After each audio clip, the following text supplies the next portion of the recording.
Saturday's game, you were quite outspoken about the way the defense played in the second half. Now that you've gotten to see the game film, were you able to take some more positives out of it? Well, it was probably an old guy that let his ego get involved too much in retrospect, and I just wanted the kids, the young men, to know that when you get in and you get the opportunity, you have to compete.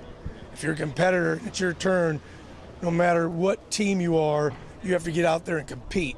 So nothing changed on how we played, but probably, and my wife says I still haven't matured. That's a standing joke at our house.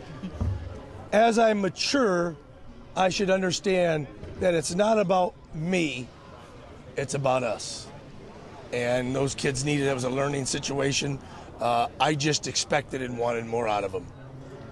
So I probably overreacted. And I'm not afraid to call it like it is, because I don't think I ever BS you. End of subject.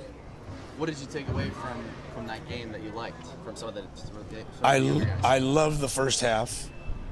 I thought our energy and the way we came out to play was unbelievable. I thought our warm-up, I could feel the electricity from our team. They flew to the ball.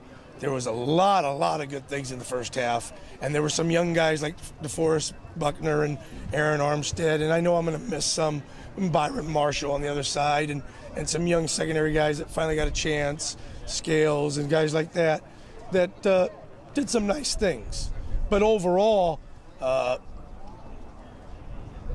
this is not my place to say, but overall both sides kind of sputtered in the second half, okay?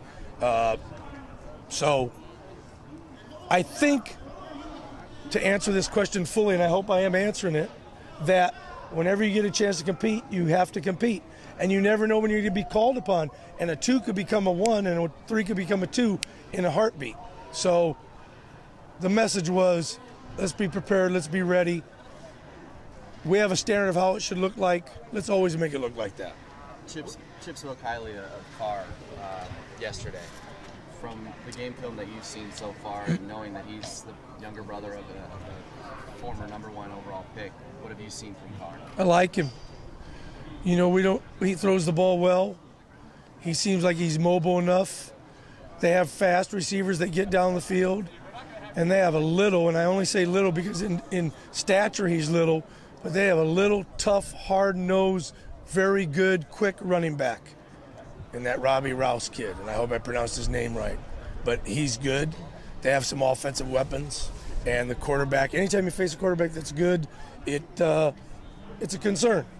And just don't take anybody for granted. Get ready to line up and play the next game. So how good of a test will this be for your defense as a whole, both in the passing game and in the run game, getting you closer and closer to Pac-12 play? Well, I really don't look at it that way, Eric, to be honest with you. The test is that we improve from week 1 to week 2, and we improve tomorrow and Thursday and Friday, so that on Saturday we improved enough that we play better against the pass and the run, because, as you know, the Pac-12 has a lot of good quarterbacks, and there will be a lot of tests for us out there in the future, but I only see today and tomorrow. What are your impressions of Derek Carr to the first team? I like a lot about him. Needs to play with lower pad level. Yeah, I was about to say, is that hard to do? Well, you just got to learn how to do it, you know. That's my assessment. How do you coach that? You'd have to ask Coach Ass that, okay? Oh, I'm not going to say that. I just think that when you're a big, strong body like that, once you learn how to get your pads and use your hands underneath that other person's pads and inside his framework, you'll be a better player. EFO was telling me that Fresno likes to throw the ball a lot more downfield than Arkansas State. Does that put a little more pressure on your defensive secondary? Absolutely, yes. Arkansas State was going to dink and duck. You know, they were going to throw the ball real quick and just get it out of the quarterback's hands and not allow us to get too much pressure. Fresno may have the same plan, but they do have guys that can get down the field fast, and the vertical passing game will be a big challenge for us. I wanted to ask you one sort of off-topic question. With Wisconsin coming to Oregon State because of Oregon State's game being canceled last week. They don't have any game film to exchange with Wisconsin. So Bielema said in his press conference yesterday that he's actually went through measures to withhold the game film from Oregon State. Just in your coaching experience, have you ever heard of anything like that where coaches or teams are trying to withhold game film from one another? Yes, I have, but that's not my fight to fight, so I'd rather not comment. Whatever I say is not going to come out right, good or bad, either side. But I have seen people do that, yes. We good? Good. Thanks, Coach. Thank you.